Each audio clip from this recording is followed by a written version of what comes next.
అట్లాంటిక్లో tension వాతావరణం నెలకొంటోంది. 5వ oil ట్యాంకర్ని seize చేసింది అమెరికా. రష్యా చమురును తీసుకువెళ్తున్న ఒలీనా షిప్ను ఇక్కడ సీజ్ చేయడం జరిగింది. కరేబియన్ సముద్రంలో ఒలీనాపైకి దిగింది యుఎస్ హెలికాప్టర్. ఒకటి కాదు, రెండు కాదు, ఏకంగా 2-3 దిగినట్టుగా తెలుస్తోంది.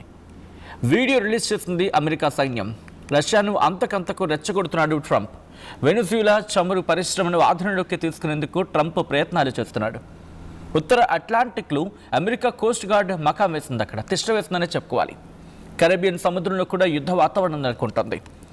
మరి ముఖ్యంగా వెనుజులా కొత్త అధ్యక్షురాలు రీసెంట్గా ఇచ్చిన స్టేట్మెంట్ మీరు చూస్తుంటారు. ఏమంటున్నారు ఆమె?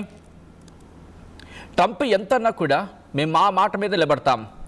మా అధ్యక్షుడు మదురో, ఆయన మీరు తీసుకెళ్లారు కాబట్టి తాత్కాలిక అధ్యక్షురాలుగా ఉన్న నేను ఇప్పుడు ఆ కర్తవ్యాన్ని నిర్వహిస్తాను.